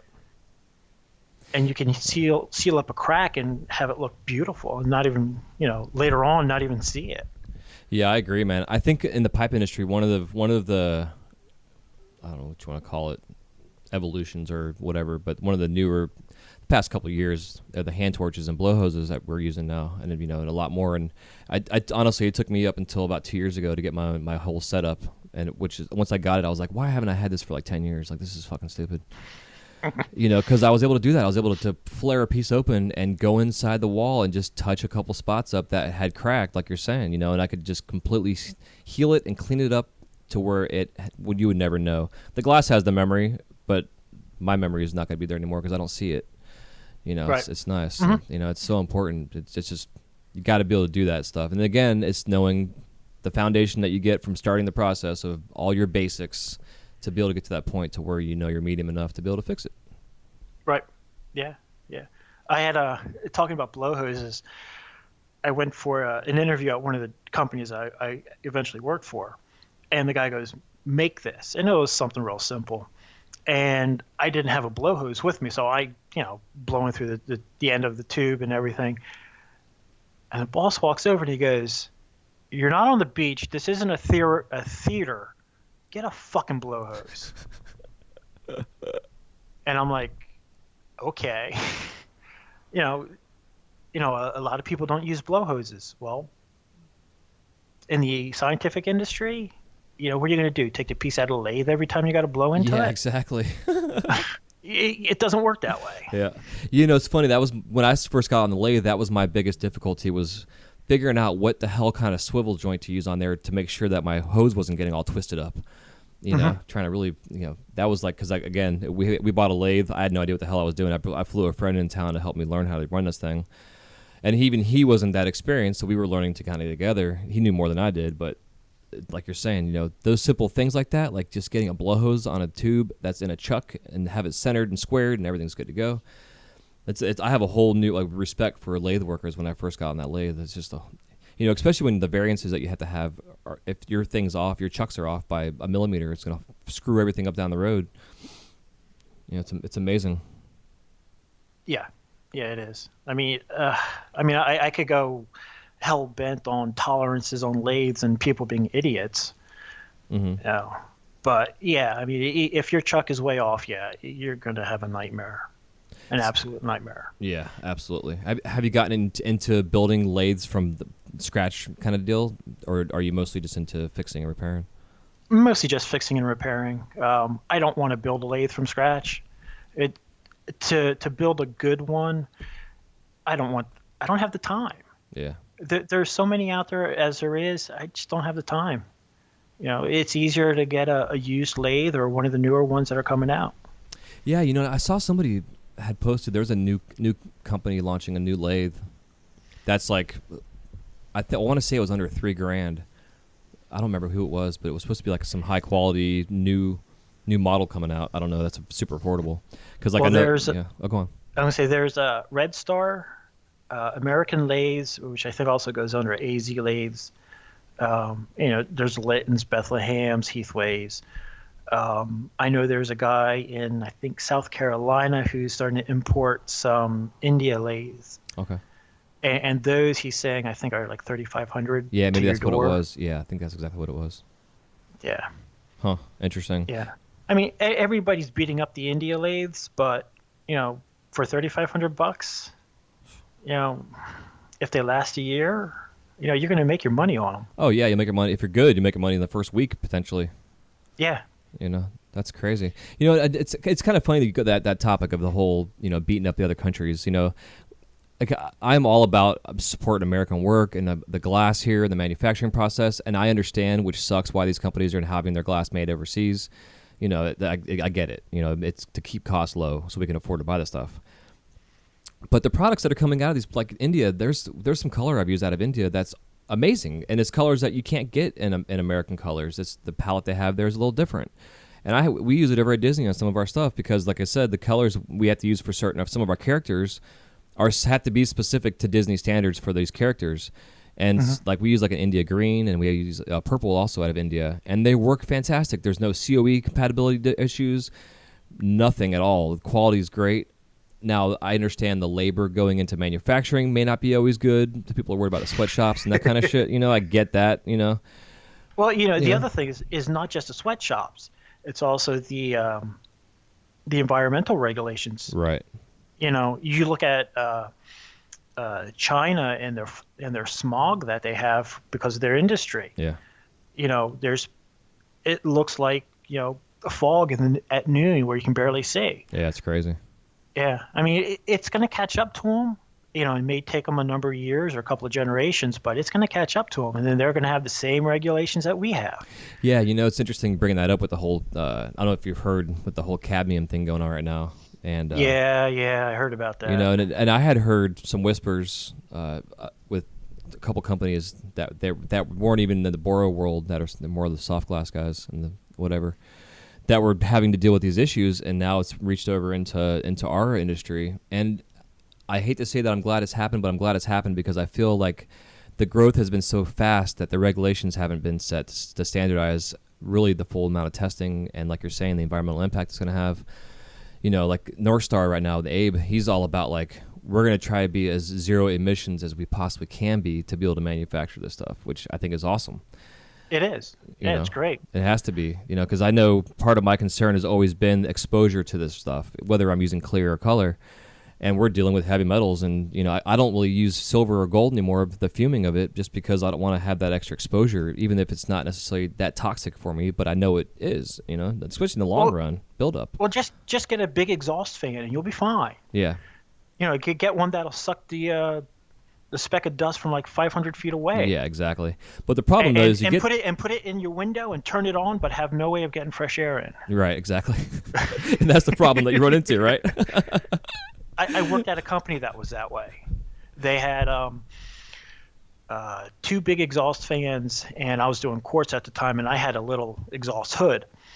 And in the wintertime, they would have the exhaust fans on, and I'd have my exhaust hood on, and I would actually be getting cold air being pulled back through. Jeez, yeah. Because they wouldn't open a window. They wouldn't open a door. There was no way of getting fresh air in. So what they were doing is pulling the exhaust from the heaters back in. They were pulling the air back through my hood, and if you tried to open the door to get out, you had to fight with the door to get out. But yet there was no problem. Yeah, exactly. Yeah. It's part of what I preach for the show. It's like, people that have their studios connected to their house, and the ventilation systems are really good. But if it's in the wintertime, they're sucking all the heat out of their house, or potential carbon monoxide issues they're going to be dealing with, if they have a furnace in their house. Right. But then when you have your fresh air coming in from the outside, you got to think about how that air is actually flowing into your studio so that it doesn't come across your bench and screw up the airflow going out and through your ventilation. Because it's like we've done some smoke tests in our shop trying to figure out like the proper setting for low and high and whatever for the right volume, and There's some serious fine tuning you got to do to really experiment with it, and depending again what you're making too, it makes a huge difference. You know, and I've been exposed to this shit for 17 years, and I got blood work done back in December.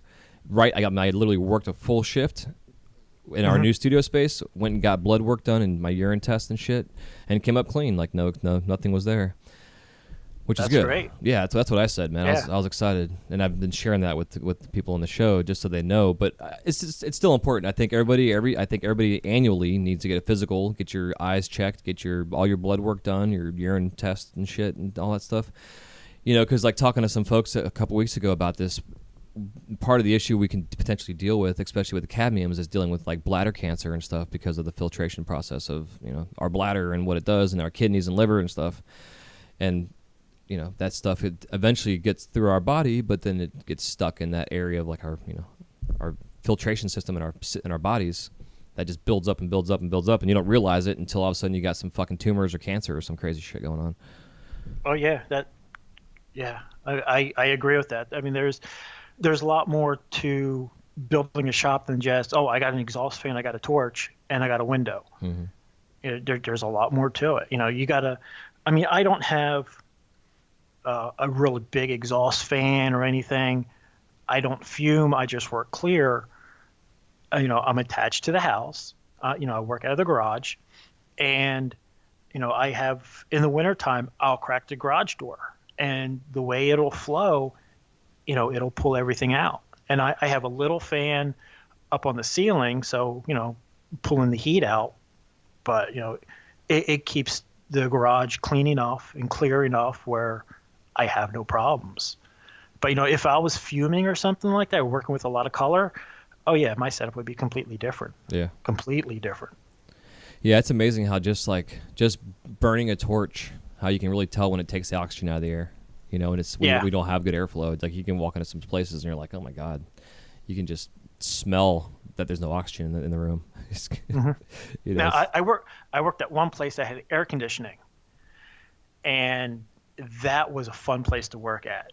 In the summer when it's 90 degrees, it's nice and 70 inside. And I mean, they worked hard to be able to do that. I mean, they put good money into it, but I mean, it was a wonderful place to work. You walked in there, everything smelled so clean. You know, they cleaned it every 3 days. Wow. I think Wednesday and Friday they cleaned. So, I mean, it was a really nice place to work at. Yeah, that's how I am at Disney. I'm in the air there. Last summer I went seasonal there, and August here was hell on earth when the amount of heat. I mean, the heat this year was unbearable. I mean, I was doing 10 p.m. to 3 a.m. shifts, and even then it was like I was sweating my ass off. Just get spoiled in that air conditioner. You know? Yeah, you do. You absolutely do. And then people are like, why are you cold? It's like 90 degrees out. I'm like, dude, I deal with thousands of degrees. If it's below 90 degrees, I get chilly. Yeah. I had one of my bosses go, Chris, you're nuts. And I'm like, what do you mean? He goes, it's a dead of winter. There's 3 inches of snow on the ground, and you're in shorts. I'm like, I'm walking 15 feet from my car to the door. Right. I can put on a jacket, but when I'm inside, you know, I was doing course at the time, and I'm like, it's hot. I want to be cool. You know, I can put stuff on if I'm cold outside, but you know, and I had a remote start on my car too. Nice. So before I'd leave, I'd hit it, and you know, it'd warm up. By the time I got to the car, it was nice and warm. You know, I had leather seats and, you know, heated leather seats, so I was fine. Yeah, all those essentials you got to have when you're living in the snow. Yes. Oh gosh, yeah. And then eventually we got rid of the car, and my wife was like, I missed the heated seats. Yeah. I'm like, I missed a remote start. My buddy right now has been driving this new Durango around, and it's got, I mean, it's got all that. It's got the air heated seats and cooled seats. But now the fucking cup holders, you can change the temperature in the cup holders. So if you have coffee, it keeps it warm, and if you have a cold drink, it keeps it cold. Yeah. I saw one car. I forget what car it was. The center console was a cooler. Oh, wow. Where, you know, it could be off and just be a center console, or it could heat or cool. And I forget what car it was that I saw that in. And I was like, really? Do you really need that? And I'm like, yeah, you really do. Yeah, that's killer. Yeah, because I know, like, yesterday I was 2 hours on the road. Oh, I would have a nice cold drink would have been nice. Mm-hmm. Instead of getting it cold and then it warms up, and the ice dilutes what's in it, and yeah, but I'm not going to splurge. I'll just bring a cooler. Yeah, exactly. Or I get one that I could plug into a cigarette lighter. Yeah, there you go. Be great for tailgating though, or some kind of something. Oh yeah, they're great that way. Yeah, that'd be killer. Hell yeah, man. So, anything else you want to share about us too with the with your business that you got going on? Not the glass stuff, but with the are you? Because I thought I saw you were doing tables and stuff like that too. Was that right? Turntables. Okay. Okay. Yeah, basically, you just turn them on. They just spin at one speed, and you could put your work on it to either warm in, warm out, or let it warm in, turn it off, and work on it, and turn it back on. Those came about in the scientific industry. You use them mostly in the production shops because you don't have time to warm a piece out. So you'd throw it on that, let it warm out, and work on the next piece. And you can also stage it to like warm in. So your piece is warm, you grab it off that, work it, put it, just move it right down the line. Those are the turntables. I do them. We talked about the adjustable bench rollers, hand tools. Pretty much that's it. I do buy and sell some other equipment every once in a while. I do a lot of work on lathes now. Warner Siegel, wonderful, wonderful guy that's been in the industry, gosh, years. He's up in age now. I was just talking to him yesterday because I got a lathe off of him. He's retiring. He's the name that everybody sends their stuff, their lathes to get worked on. When he goes, who's going to be there? Yeah. So I'm not saying I'm picking up for him, but little by little, I'm working on lathes here and there. Next week, I'm getting 2 GL50s to work on. I have a Lytton double E that I'm working on now. I have a Bethlehem GL100 that's going out west. Oh gosh, I just sold one of my F lathes, and I have 3 lathes now that are mine. So, I'm working on lathes, here and there. There's a need. There's a need for them. Yeah, absolutely. Yeah, especially with the pipe industry, the way it's grown leaps and bounds. I'm sure there's always people that are needing their lathes adjusted, or they buy them refurbished and they're not quite on, and they got to get them adjusted. And yeah, well, the thing that really cracks me up is I see people post stuff all the time. Oh, my chuck's off center. It has a run out of 1/1000th of an inch. Your glass has a greater bow tolerance than that. Yeah. So do you really need it that straight? Yeah, that makes sense, man, because I remember working on the lathe and I thought the chucks were off, and it was actually the tubing that I was using wasn't perfectly straight. Mm-hmm. There's a job I do where I get tubing. It's shot, specialty drawn, specialty made just for this one customer. It's a 4-foot length of tubing. It can bow as much as 3/8 of an inch in the center. Wow. And that's considered straight. That's so weird. For that tubing. Yeah. So, if your chucks are dead on, the tubing's not. Yeah. It's going to be off. So I've been able to work around it. I'm not doing too much to it, but your tubing has a greater tolerance of being off than your chucks. And people fret over the littlest things. Yeah. Yeah, it's so true.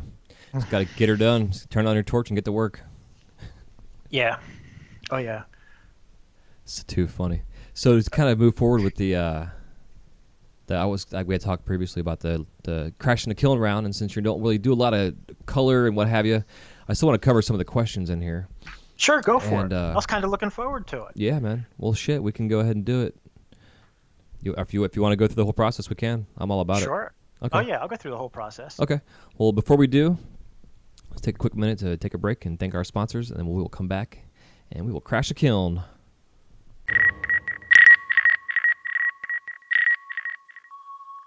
Today's podcast is brought to you by Audible.com. Get a free audiobook download and a 30-day free trial at www.audibletrial.com/WiseGuyRadio. Over 180,000 titles to choose from for your iPhone, Android, Kindle, or MP3 player. That's at www.audibletrial.com, AUDIBLETRIAL.com/WiseGuyRadio. All right, man, we are back. Quick break. So, yeah, man, so the Crashing and Killing round, it consists of 6 questions. Give me a 30 to 60-second answer to these questions and expound upon them if you'd like, as people usually do. And the first question I always like to ask is if there's any living glass artist that you have not yet worked with. Who is it and why? Oh, gosh. There's so many great artists out there. The one that comes to mind is Kiva Ford. I know him. I've seen his work. I've stood next to him as he did something. He's just, to me, he's just very smooth in what he does. He does a lot of small stuff, like the size of a quarter. You know, like a goblet the size of a quarter, and it's detailed. He just amazes me. But I mean, there's tons of artists out there, I mean, that are just phenomenal. But, you know, Kiva's the one that just keeps coming to mind. Yeah, actually, I reached out to him yesterday to bring him on the show. Oh, please do. He is hilarious. He's a good guy. He really is. Yeah, his work, when I first saw his work a couple years ago on Instagram, I was like, who's this guy? So we started chatting back and forth and stuff. And yeah, his handwork, because he doesn't do a lot of lathe stuff. He's a lot of flame torch work stuff. And it's amazing to see the cleanness, quality miniature inside of miniature, and it's like, you know, the nesting egg type shit, you know, the nesting dolls. Oh yeah. Well, he when he was doing his apprentice work, or very early on in his career, the person that was showing him how to do work, even though they had a lathe, said, you're going to do everything by hand because you're not always going to have a lathe. So he learned how to put like center necks on flasks on the bench, you know, by hand. Right. You know, it's so easy to just chuck them up in the lathe and you're done. So he really had a good foundation for his hand skills. Yeah, I think that's so important, though, that foundation, to have that. It is. I don't have that foundation, and I wish I did. Yeah, but, you know, I think I do agree with what you're saying. I think, though, in the scientific industry, it's not necessarily a requirement per se. Where like in the pipe industry, it is and it isn't. It depends on what you're doing, but it's nice to still have that in your toolbox. Yeah, I agree. I definitely agree. You can get away with not having good hand skills in the scientific community. Yeah, interesting. So what are your top 5 favorite colors in glass? I like cobalt. I love that color. It's kind of like a transparent blue, but can be solid blue, and that's a favorite one. I like looking at the Glass Alchemy Goblin chart that they have, and just looking at the colors, and like it starts off at this color, and if you do other stuff, it goes that color. I like a lot of the clears, the red, the clear reds. I like looking at them. I really don't do too much color. I wish I could do more, but I really just don't. Hell yeah. Well, we can leave it at that. It kind of covers the bases. Yeah. You know, the chart's there. I like it. So yeah. Okay. Hell yeah. If you could describe the sound of glass cracking in one word, what is it? I have to say joke. And it sounds crazy, but it reminds me of a joke someone played on somebody. So whenever I hear it, the first thing that comes to my mind is that joke, where a guy had spent about 2 hours on lathe doing this piece, and he was almost done. Guy comes up behind him, taps 2 pieces of glass together. Guy working on the piece throws up his hand, cusses, takes the piece out, and throws it in the trash. Oh my god. Oh shit. Yeah. Whenever I hear that sound, I think of that. That's too funny and fucked up at the same time. Yep. Yep. That's the worst, man. Because I'll be working on a piece and I'll have a punty on the table, and or some weird color scrap that cracks, and I'm like, what the fuck? I can't tell if it came out of my kiln or if it's on the piece I'm working on or what. Yeah, you start looking around. Like, Yeah. where is it? Where is it? Where is it? Yeah. Oh, yeah, I do that too. That's funny. Yeah. So when you're in the studio, do you listen to the radio, do you watch TV, or do you do both? If I had a TV on, I would never work. So I do not have a TV.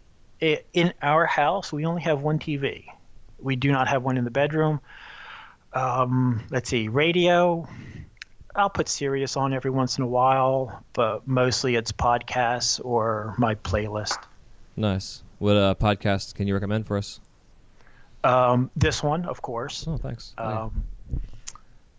Oh gosh, there's stuff you missed in history, or stuff you didn't know about in history, or something like that. I forget what the title is.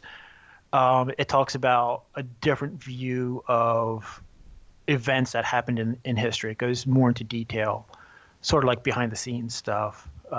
There's Sawbones, which is a medical show where they talk about different medical things. Like one of the recent ones was vinegar. You know, so some of the quacks, how they said vinegar is really good for you and what it does, and you know, they're not trying to diagnose anything. It's just like a history of misguided medical stuff. Oh. There's a couple other like authors that, you know, post some stuff every once in a while. Very varied on mine. Yeah. On my podcasts that I listen to. I have a couple of gaming podcasts that I listen to. Nice. You listen to Tim Ferriss at all? No. Yeah, Tim Ferriss show is a great show. All right, let me write that down. I got my test sheet here. Yeah. It's Ferriss. I missed the last S. Yeah, he's got that great interview skills, and it started off as a 6 episode kind of experiment for himself, and he found that it was the medium of podcasting was so much fun and a way for him to talk to his community that he's just gone full bore and he just does it all the time. And his interview, like I said, his interviews are amazing. He pulls questions and info out of people that you never knew. Like, I've learned so much about Arnold Schwarzenegger and the Schwarzenegger interview he had with him that I had no idea about him. Like, gave me this whole new respect for Schwarzenegger. Really good shit. Cool. Yeah, I'm gonna have to check that one out. And if you like the history stuff, another one is which I've been turned on to recently is called Hardcore History. And they're really good. The guy does them in usually they're 2-hour episodes, and like right now I'm listening to The Wrath of the Khans, which is all about the history of the family and the tyranny and craziness that they raged across the world, but also how awesome they were. It's really fascinating, bro. Like, he questions, like, you know, like the different sides and perspectives of history. Like, say, like the Nazis and Adolf Hitler, obviously they were all terrible people, but there were some positive things that they did in science that we wouldn't have now if they didn't develop it for what they were doing at the time. Oh yeah, absolutely. You know, so yeah. it's a different. He gives this whole, like, that's why I called it hardcore history, because it's a different. It's a hardcore perspective on the positive sides of massacre, basically. Mm-hmm. You know, it's really fascinating shit. And I've been trying to get into some of the radio theater. I've actually been wanting to produce a radio theater style show myself, and I've found some. One's called the Decoder Ring, and it's a mystery show. It's which I haven't listened to yet, but I'm really intrigued by it. I want to check it out. I like the old time radio theater stuff. All right, you're really going to make me work now, because the only time I listen to podcasts is when I work or if I'm driving. So I'm going to have to really work. I'm in the same boat, dude. I'm like, man, I can't listen. Yeah, I'm either washing dishes around my car or on the torch. Yeah, or I listen to some books too. Yeah, me too. Absolutely. And I can go through like a book every 2 days, or a book a day, depending on the book. But I mean, there are some times when I just get into it, and my wife leaves in the morning. I'm working. And she comes home and she's like, "Did you do anything?" And I'm like, "Yeah, I've been working." Well, the house is a mess, and I just get so engrossed, and I just keep, I don't even stop for lunch or anything. Yeah, I'm in the same way, bro. Sounds very familiar. And speaking of audiobooks, a kind of quick little plug, if you guys are not aware, you can go to audibletrial.com/wiseguy radio. and you can get yourself set up for a free 30-day trial. Darn. I'm already a member. There you go. Yeah, I got the, I think it's $15 a month, and I get one credit. Mm-hmm. Or I can get one book or something like that. Yeah. So, yeah. I got a lot of books that way. Hell yeah. Yeah, I love it, dude. It's good stuff. Yeah. So to move on a little bit with this part of it, if what was it? Oh yeah. So your worst injury. What's your worst injury in the studio? And if you have a couple, you can share those. But if you have one in particular that stands out, definitely share that. I got 2 bad injuries. One was I was putting a piece of tubing into a stopper, and as I was twisting the tubing, it broke and went into my finger. Not my knuckle, but the joint just past my knuckle. It went into that joint, and for about a good year, I could only bend that joint about 10 degrees. So my finger was like almost straight out all the time. And then I went to a doctor, and he goes, oh, yeah, it's a lot of scar tissue. You just got to break through the scar tissue. So he grabs my hand and just bends my finger. Yeah, right. Yeah, it didn't hurt when he did it. About 2 seconds afterwards, I was ready to punch him. But, I have the mobility of my finger now. You can't tell. I mean, there's a little scar, but you can't tell. The other injury was very recent, last year, maybe about this time.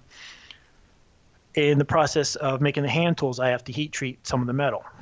And I got a little sloppy and a little careless. And in the process of doing it, the oil that I was using fireballed on me. And it got my arm from my knuckles to my elbow and the right side of my face. Whoa. Second degree burns. Holy shit. Yeah. It was pretty nasty. And it happened, and I'm like, oh my God, is the house on fire? Where's the dog? Okay, let me shut everything off. And then I went inside and put, room temperature water on it, lukewarm water, stripped down, hopped in the tub, and sat there for about 2 hours. And then I was like, okay, yeah, it looks kind of nasty. Yeah, it'll be fine. Well, my wife was traveling at the time. She wasn't home. And I'm like, I really need to tell her, because this isn't going to heal by the time she comes home. Yeah. Oh, my God. Yeah, so I tell her the next day, and she goes, go to the emergency room. So we have urgent care here. So I went to there, and they're like, oh, my God, you got to go to the hospital. So we call the burn center across the bridge, into Maryland. And they're like, well, we can't see him for about another 2 weeks, but if he goes to the ER, he could be seen in about 6 hours.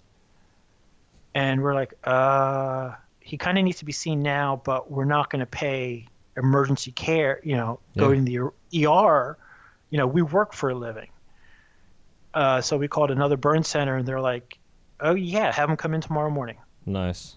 We'll squeeze him in, and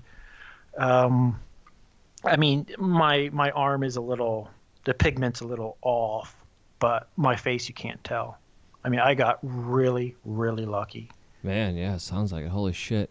It reminds me of kind of a PSA at this point is if you're cleaning your torches with your little gimmicks, kind of clean out your ports, make sure your propane is turned off at your tank and that your line's drained. Because I had a friend of mine that didn't have that. He thought he did, but it wasn't completely shut off. And just caused a little tiny little spark inside of his torch. And same kind of thing, man. A fireball came out of his torch and completely scorched his hand. Like, his hand was fucked for about 6 months. Like, just nasty. So, because, usually, you're running your oxygen while you're doing it. It's just to keep your ports, right. Get all that shit out of there. And, he had just, like, the slightest little propane leak. And that's all it took, man. Just exploded on him. And his torch was good. He had a Carlisle, so the barrel and everything was good to go, but his hand was jacked up. Yeah. It was just a nasty blister bubble.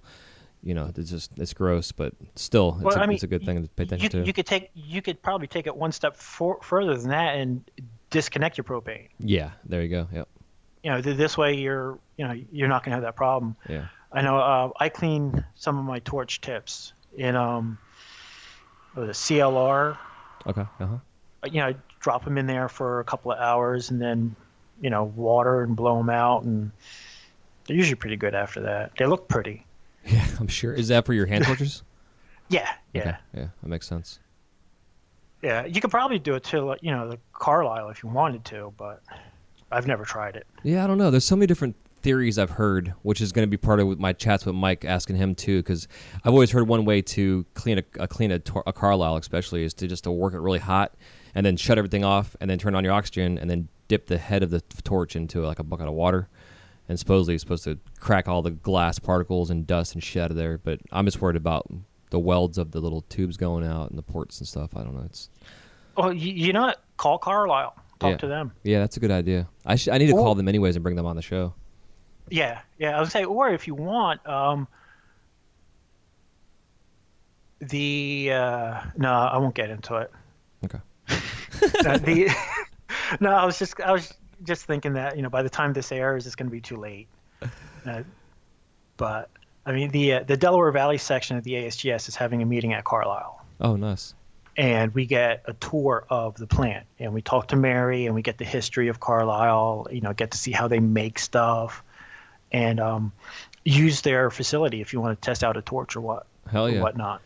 And we have the Delaware Valley section has a meeting there at least once a year. Nice. Well, when's this going to happen? 24th of March. So not this week, but the week after. Yeah, it's Thursday. This is going to air in 3 weeks. Yeah, so it's going to be over. Yeah.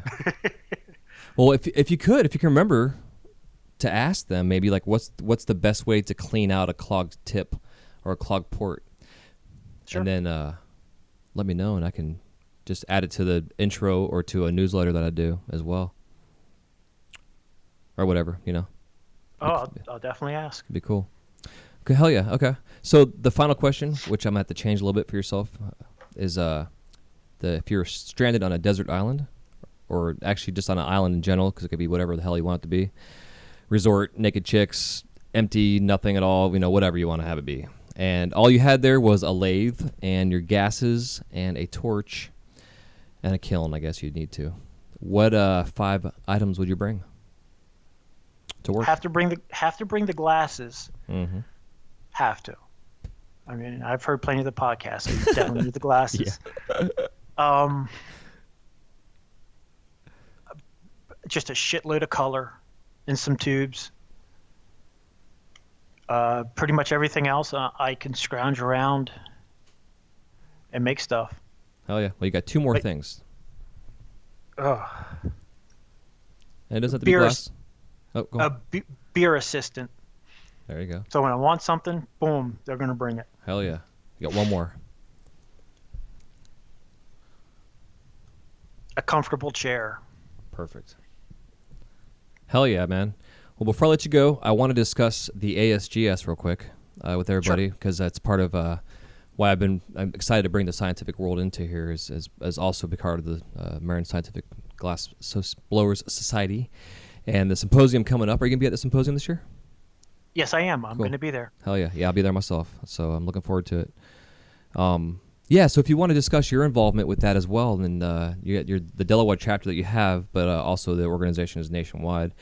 So if you want to just kind of give us a little brief history of that in terms of your involvement with it, and also what the mission for the society is. Okay. I've been one of the section officers for, a number of years. Currently, I'm the director of the section. We have meetings 3 times a year. We are the smallest regional section with the most glassblowers. The Delaware Valley section covers like the southern part of New Jersey, Philadelphia, northern tip of Delaware. Like I said, we have the most glass blowers. A lot of the glass houses are in South Jersey. We have Salem Community College. We have a lot of students in the area because of them.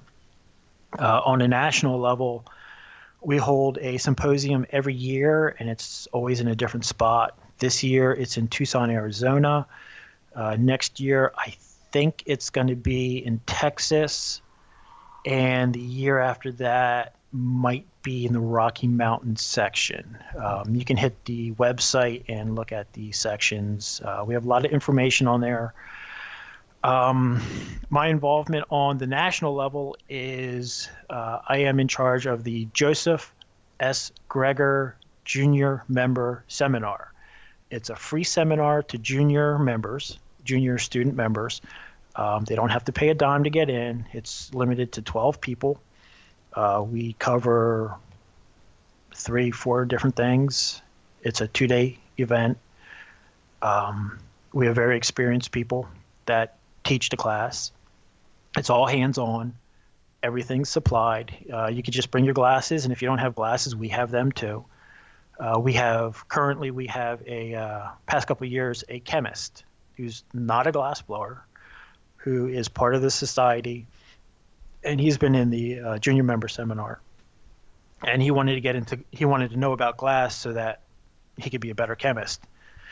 On a whole, the society is just an information deposit. If you have a question about something, somebody there knows the answer.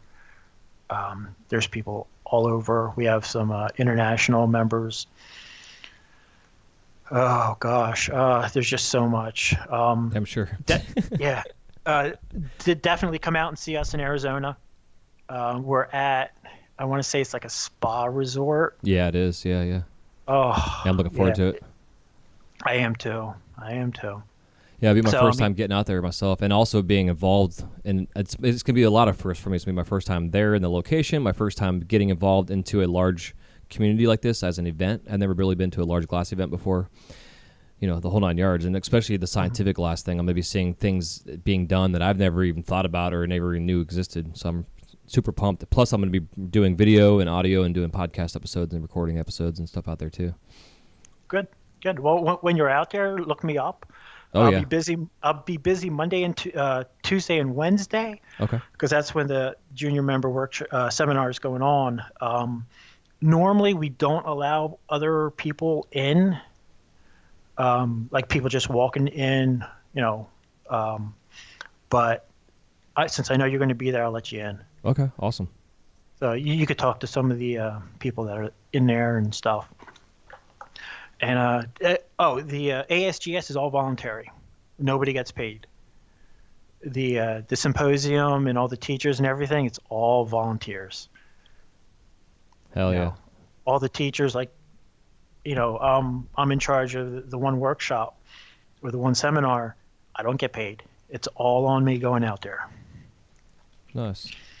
Yeah, it's exciting, and I like seeing that. I like seeing the people giving back to the community and sharing the knowledge that they have and bringing on new generations of artists and inspiring people. And it's pretty neat, especially with technology and the way things are going. I'm really curious to see. I mean, just the past 5 years, how much things have changed. What the next 5 years is going to bring us. Mm-hmm. Yeah, it's going to be interesting. Yeah. Definitely interesting to see it. The ASGS usually has a challenge every year. Last year was the first year. This year it's a goblet challenge, where you got to, have a certain amount of things, like some coils, some joints, a couple different types of seals. But the winner gets, I think it's $200. Nice. And then second is like 100. So I mean, there's stuff like that to do. It's all on the website. You can't miss it. You hit the website. I mean, there's classifieds. If you're looking for a job, you could post it. If you want a job, there's some that are listed. Equipment, sponsors, vendors. There's people who Yeah, I'll have all the links definitely for that on the show notes for sure. Oh yeah. Killer, man. Well, before we let you go, if you want to give us any kind of parting piece of advice, and then also where we can find you out there in the world of cyberspace. Okay, advice. Practice, never give up, and watch as many people as you can. That's the best way to learn. And if you're going to watch somebody, break it down into different segments. I say get an overview of what they're doing, have them make it again, watch their hands, how they move their hands, where it's positioned. Watch the fire, where it is, what type of fire it is. And then get an overview again so you see how it all comes together. Pay attention. Don't just BS talking to them. Really pay attention and watch. But never give up. Just keep going. Hell yeah. There's a lot of help out there. You just got to ask. Yeah, exactly. Yeah, perseverance is number one. That's for damn sure. Oh yeah, absolutely, And absolutely. patience. Yep. Where I am in the world, I have a website. It's ccubco.com. If you just do ccube.com, that's a high-end Italian boat manufacturer. So you got to make sure you put the CO in it. I'm on Facebook at Christopher Bock. I do not have Instagram. I do not care about Twitter. I am too busy to really deal with too much. Yes. Agreed. So, and that's C as in SEA CubeCO.com. Yes. SEACUBECO.com. Hell yeah.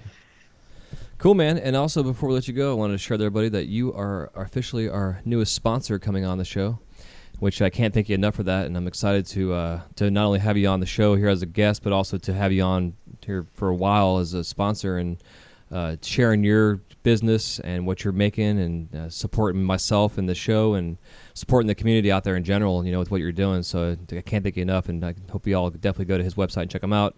And then we'll be starting ads next week and getting this going, so you guys can definitely get some tools and stuff. And you don't need reamers. If you can get a tool that's going to make your joint working tool, glass stuff way easier, dude. Tools are the way to go. Like my dad's always said, the right tool for the right job. And if you're producing these high quality tools, we got to get them out there for people to know about. Yep, and the tools aren't for everybody. Yep. Like anything else, everything is not for everybody. It's not a one size fits all. Some people love them, some people don't. Another bit of advice: get a good accountant. Yes. Get someone you can trust. Yeah, agreed. 100%. Yeah. Oh yeah. Especially this time of year. Yeah, I have a great accountant. I mean, I thought I'd have to be paying a lot more, and he found ways, legal ways to make sure I didn't have to pay that much. Yeah. So it definitely helps. Yeah, it's important. Yeah. Hell yeah, Chris. Well, again, brother, it was a great honor to have you on here. And as we continue to bring the scientific glass artists on here, it's pretty fun. You're not the third person I have next week is another guy coming on. It's airing his show. We have to go through the process of I have to edit it still. So, okay. But yeah, it's been a lot of fun, man. So you'll be out in probably about 3 weeks, I think it's going to be. That's fine. And, That's fine. I'll definitely let you know. And yeah. And if you guys have any questions, again, please contact myself, info@wiseguyradio.com. I know Chris has his links on his website as well. You can contact him for any other future questions. Yep. And thanks to you all for tuning in to this episode of the Wise Guy Radio Show, and we will see you on the next one. Y'all take care. See ya. Peace.